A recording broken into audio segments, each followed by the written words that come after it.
मी of course Hindi big boss केला आहे आणि हां मी 105 मी ॲक्च्युली अख्खा सीझन होती. मी निकी तंबोली तर आहे ना आणि मी तिला फॉलो करणार नाही ऑब्व्हियसली. ॲक्च्युली ती एक सिच्युएशन झालेली आणि त्या को कंटेस्टंटनी मला इरिटेट तेवढं केलेलं पण. मला भाऊचा धक्का नको, मला भाऊचं प्रेम पाहिजे. ते भाऊ बनून येत आहे तर मला माहीत नाही की मला त्यांना भाऊ बोलायचं आहे की नाही. लोकमतनेच प्रेडिक्ट केलेलं माझं नाव बिग बॉस मराठीसाठी. So all thanks to Lokmat publication. ती मला कुठेतरी भेटलेली. ऐकण्यात आलं आहे की तिला बिग बॉस मराठीवरती येत आहे. माझ्या पेरेंट्सला सांगितलं की मी यावर्षी बिग बॉस मराठीवर चाललं आहे आणि त्यांचं रिॲक्शन होतं, अरे बापरे पुन्हा. बिग बॉस मराठी 11 जानेवारी पासून. नमस्कार मंडळी, मी अभिषेक तेली तुम्हा सर्वांचं लोकमत फिल्मीमध्ये मनापासून स्वागत करतो. प्रेक्षको, मराठी टेलिव्हिजनवरील बहुचर्चित आणि बहुप्रतीक्षित बिग बॉस मराठीचं 6वं पर्व आपल्या भेटीला आलेलं आहे. त्यामुळे पुन्हा एकदा मराठी टेलिव्हिजनवर एंटरटेनमेंटचा धमाका होणार असून तुफान राडा पाहायला मिळणार आहे. या निमित्ताने आपल्यासोबत आज एक खास व्यक्ती आहे, ज्या व्यक्तीने हिंदी बिग बॉसच्या 8व्या पर्वात एंट्री घेत आपल्या दमदार खेळाच्या जोरावर तब्बल 105 दिवस त्या घरात टिकण्याची किमया साधली होती आणि आज तीच व्यक्ती बिग बॉस मराठीच्या 6व्या पर्वाच्या घरात एंट्री घेत आहे. त्यामुळे जराही वेळ न घालवता त्या व्यक्तीसोबत आपण गप्पा मारायला सुरुवात करूया. सोनाली मॅम, कसे आहात? मी चांगली आहे. थँक्यू व्हेरी मच इंट्रोडक्शनसाठी. खूप सुंदर होतं. ओके. बिग बॉस हिंदीच्या 8व्या पर्वात तुम्ही धुमाकूळ घातला होता आणि तब्बल 105 दिवस टिकला होतात आणि आता बिग बॉस मराठीच्या घरात तुम्ही एंट्री घेत आहात. कसं वाटतंय? आय थिंक मी तर खूप एक्सायटेड आहे कारण मी ऑफकोर्स हिंदी बिग बॉस केला आहे आणि हां मी 105 मी ॲक्च्युली अख्खा सीझन होती आणि यावेळेस वेगळं हे आहे की मी मराठीवर आहे बिग बॉस सीझन 6 मराठीमध्ये आणि मी खूप एक्सायटेड आहे. At the same time nervous पण आहे अँड मी तर हेच मी एक्सपेक्ट करत आहे की लोक मला पसंत करावं आणि मला खूप हेल्प आणि सपोर्ट आणि खूप प्रेम मिळावं.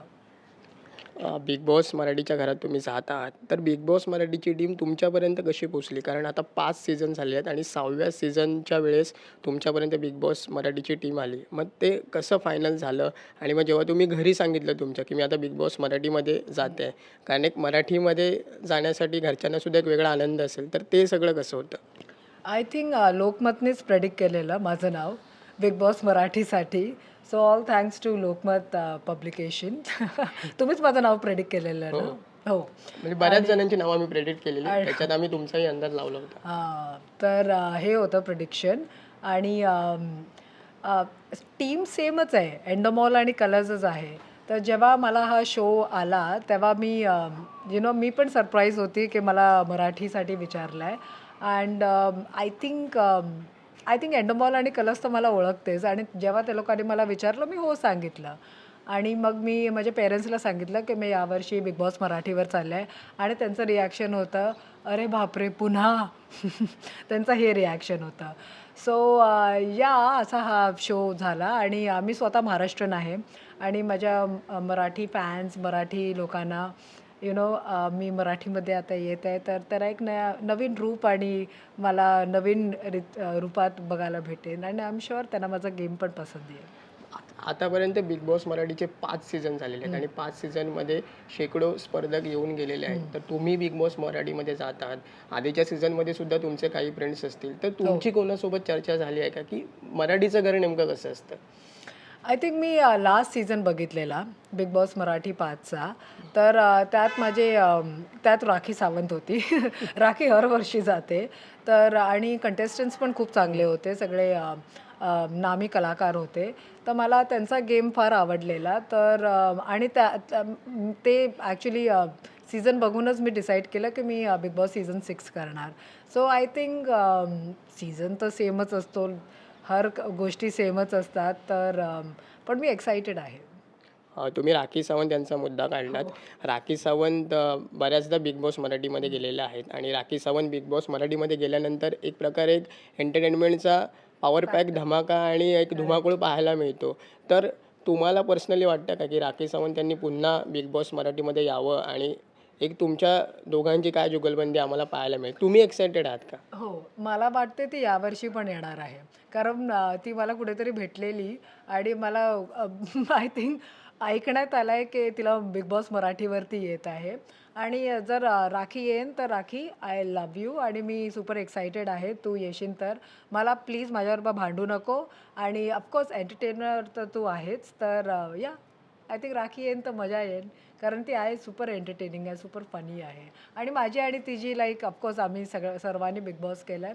तर मी तिला बिग बॉस तिने माझं सीझन फॉलो केलं आहे आणि मी पण तिचं सीझन फॉलो केलं आहे.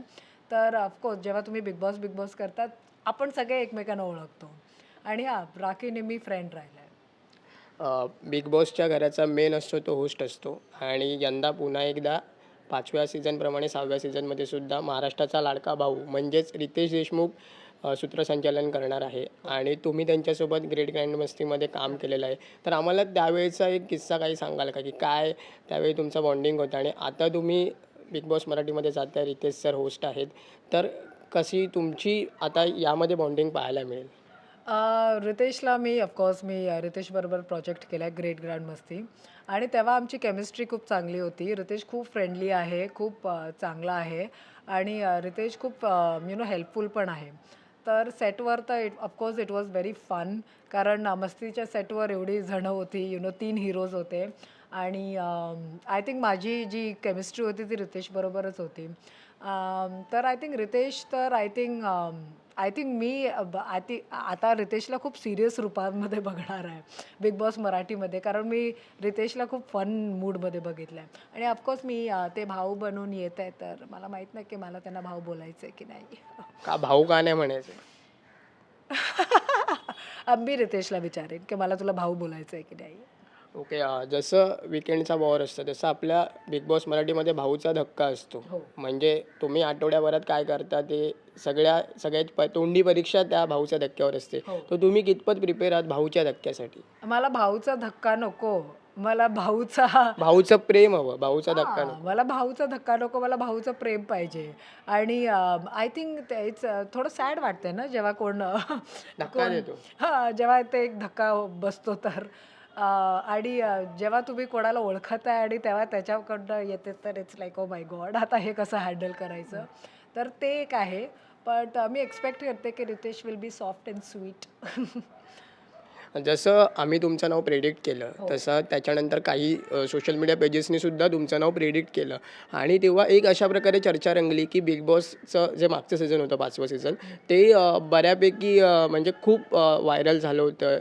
त्याचा TRP पण चांगला होता. म्हणजे त्याच्यामध्ये सर्वाधिक चर्चेत होती ती निक्की तांबोळी असेल, विनर सूरज चव्हाण असेल, अभिजित सावंत असेल वगैरे. जेव्हा तुमचं नाव समोर यायला लागलं की तुम्ही सुद्धा प्रवेश करताय, मग तेव्हा एक चर्चा रंगली की निक्की तांबोळीसारखं आता सोनाली राऊतसुद्धा एक धुमाकूळ घालेल, त्यांच्या जोडीला राखी सावंतसुद्धा पाहिजे. तर या चर्चांवर तुम्ही काय सांगाल की निक्की तांबोळींसारखा परफॉर्मन्स ते सगळा जो गाजावाजा तो सोनाली राऊत यांच्याकडून आम्हाला पाहायला मिळेल का? आय थिंक निकी तंबोली खूप चांगली होती शोवर आणि तिचं ते ग्लॅमर फॅक्टर होतं आणि ऑफकोर्स ती खूप ॲक्टिव्ह पण होती. थ्रूआउट द सीझन ती खूप ॲक्टिव्ह होती आणि इंटरेस्टिंग पण होती आणि ती वर्षाताईंच्या आय थिंक वर्षाताई आणि त्यांचं आय थिंक एक क्यूट कनेक्शन आणि कॅमेराडी होती. तर आय थिंक ते इंटरेस्टिंग होतं. पण आय थिंक आता मी निकी तंबोली तर आहे ना आणि मी तिला फॉलो करणार नाही ऑब्व्हियसली.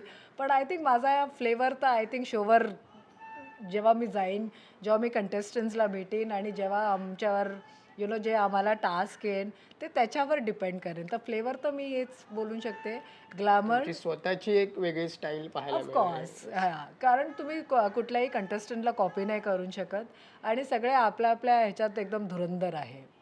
आणि एक प्रश्न मला असा विचारायचा आहे की आपण पाहतो की भाऊच्या धक्क्यावर खूप म्हणजे एक राडा पाहायला मिळतो वगैरे. जसं तुम्ही मगाशी म्हणालात की मला भाऊचा धक्का नको आहे वगैरे. त्यामुळे मग तुम्ही सेफ गेम की काही वेगळ्या तुमची रणनीती असणार आहे वगैरे, ते कसं प्लॅनिंग केलं? आय थिंक मी स्ट्रॅटेजी घेऊन तर आतमध्ये मी स्ट्रॅटेजी घेऊन तर आतमध्ये जाणार नाही आहे. पण काही ठिकाणी जर मला जेव्हा वोकल व्हायचं आहे किंवा काय राईट अँड रॉंग असेल किंवा मला काय स्टँडअप करायचं आहे for any like on any topic तर I think I will take a stand. तर I will take a stand.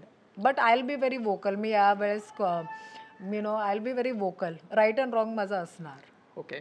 आणि बिग बॉस हिंदीच्या घरात 105 दिवस आणि त्यानंतर आता बिग बॉस मराठीच्या घरात तुम्ही चाललाय. तर बिग बॉस हिंदीचं घर तुम्ही खूप जवळून बघितलंच आहे. 105 दिवस राहिलात म्हणजे. तर तुम्हाला सर्वात आणि बिग बॉस मराठीचे सीझन तुम्ही फॉलो केलेच असणार. हो. तर तुम्हाला सर्वात कठीण कोणतं घर वाटतंय? मला ऑफकोर्स हिंदी कठीण वाटलं, कारण आमचा जो सीझन होता आम्हाला 10 दिवस तिथे प्लेनमध्ये ठेवलेलं. तर आणि माहिती आहे एक्सपेक्टेशन नव्हती, तर ते कठीण होतं. मला माहीत नव्हतं की लोक मला कसं बघेन आणि मला पसंत करणार की नाही, मला प्रेम मिळणार की नाही. तर ते माहीत आहे एक ॲक्च्युली हे होतं like a start. But now आता मला तर ऑफकोर्स शो माहीत आहे. तर मी तर हेच बोलू शकते. आणि हां, मी ऐकलं आहे की मराठी थोडं सिव्हिलाइज्ड असते okay. As compare to Hindi. म्हणजे सगळे सेलिब्रिटीज येतात आणि इट्स म्हणजे एवढा काय राडा आणि ताडा नसतो. आय थिंक हे मी ऐकलं आहे. बाचाबाची झाली की राडे होतातच. मग ते हां, कोणतं पण घर आता आहे, आता समुद्रात उडी मारलाय तर स्विम तर करावंच लागेल. ते तर आहेच. आणि एक असा प्रश्न विचारायचा आहे की तुम्ही आता बिग बॉस मराठीमध्ये जात आहात वगैरे आणि आपण बघितलं की बिग बॉस हिंदीच्या 8व्या घरात तुमचं एक कॉन्ट्रोवर्सी झाली होती आणि मग त्याच्यानंतर तुम्हाला प्रत्येक विकेंडला नॉमिनेट व्हावं लागत होतं. तर त्याचं उदाहरण बघून बिग बॉस मराठीमध्ये आता जे कंटेस्टंट येणार आहेत तर त्यांनी थोडं घाबरून राहायचं आहे की एकदम चिल राहायचं आहे? काय वाटतंय? मला माहित नाही. हे सगळं डिपेंड्स असेल सिच्युएशन. पण आय थिंक ते व्हायलन्स तर अलाउडच नाही आहे. ॲक्च्युली ती एक सिच्युएशन झालेली आणि त्या को कंटेस्टंटनी मला इरिटेट तेवढं केलेलं पण. त्यांनी मला त्या लेवलवर नेलेलं पण. But obviously I think the show was doing pretty well. आणि जेव्हा तो एक इन्सिडेंट झालेला, हायेस्ट TRP होती त्या एपिसोडची. अँड ऑफकोर्स मला बाहेर ते लोक काढणारच नव्हते. तर तर मला नॉमिनेट केलेलं. आणि आय थिंक बिग बॉस मराठीमध्ये मी व्हायलन्स काही करणार नाही आहे. आय होप कंटेस्टंट थोडे सिव्हिलाइज्ड असेल. ओके. शेवटच्या काही प्रश्नांकडे येऊयात. जसं हिंदी बिग बॉसमध्ये सलमान खान होस्ट आहे, हो. जसं मराठी बिग बॉसमध्ये 2 होस्ट झालेले आहेत आतापर्यंत. एक महेश मांजरेकर सर आणि एक आपले भाऊ म्हणजेच रितेश देशमुख सर. तर तुम्हाला मराठीमध्ये कोणाचं होस्टिंग सर्वात जास्त आवडते? आय थिंक जे मिस्टर महेश मांजरेकर आहे ते खूप सिनियर आहे. आणि इनफॅक्ट माझे जे वडील आहे आणि ते मिस्टर मांजरेकर, माझे डॅड जे पोलीसमध्ये होते, त्यांचं काम केलं आहे पासपोर्टचं हे. तर ती तशी ओळख आहे आणि ओळख पण आहे. तर त्यांचं जे होस्टिंग होतं ते खूप चांगलं होतं, खूप सिरियस होतं आणि ते खूप सॉलिड ॲक्टर आहे महेश मांजरेकर. आणि खूप रिस्पेक्ट आहे. आणि रितेश देशमुख तर माझे को ॲक्टर राहिले आहे. तर ते एक फ्रेंडशिपसारखं आहे. But I think I prefer Riteish only. Okay. आणि एक शेवटचा प्रश्न की पुन्हा एकदा तोच प्रश्न विचारतोय की फायनली बिग बॉस मराठीच्या घरात तुम्ही जात आहात, गेलेला आहात. तर काय महत्त्वाचे पॉईंट्स डोक्यात असतील आणि तुमच्या चाहत्यांना, प्रेक्षकांना काय आवाहन करा? मी तर हेच सांगणार आहे की माझे जेवढेही फॅन्स आहे, मला प्लीज सपोर्ट करा, मला खूप प्रेम द्या.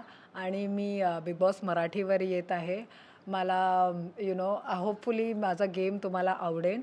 आणि मी हेच सांगू शकते की मी येत आहे तर मला ट्रॉफी पाहिजे, तर मी याच इंटेन्शननी येत आहे. प्रेक्षको, आता आपण बोलत होतो ॲक्टर आणि मॉडेल सोनाली राऊत यांच्यासोबत. आणि सोनाली राऊत ह्या बिग बॉस मराठीच्या 6व्या सीझनच्या घरात एंट्री घेतलेली आहे त्यांनी एंट्री. तर त्यांच्या एंट्रीनंतर बिग बॉस मराठीच्या घरात राडे पाहायला मिळतात का, एंटरटेनमेंटचा धमाका पाहायला मिळतो का, आणि महत्त्वाचं म्हणजे त्यांची एंट्री बिग बॉस मराठीचा TRP वाढवते का, हे पाहणं महत्त्वाचं ठरणार आहे. हा व्हिडिओ तुम्हाला कसा वाटला हे आम्हाला कमेंट करून नक्की कळवा. आणि मनोरंजन क्षेत्रातील महत्त्वाच्या घडामोडी जाणून घेण्यासाठी लोकमत फिल्मीला सबस्क्राईब करायला विसरू नका. पाहत रहा लोकमत फिल्मी.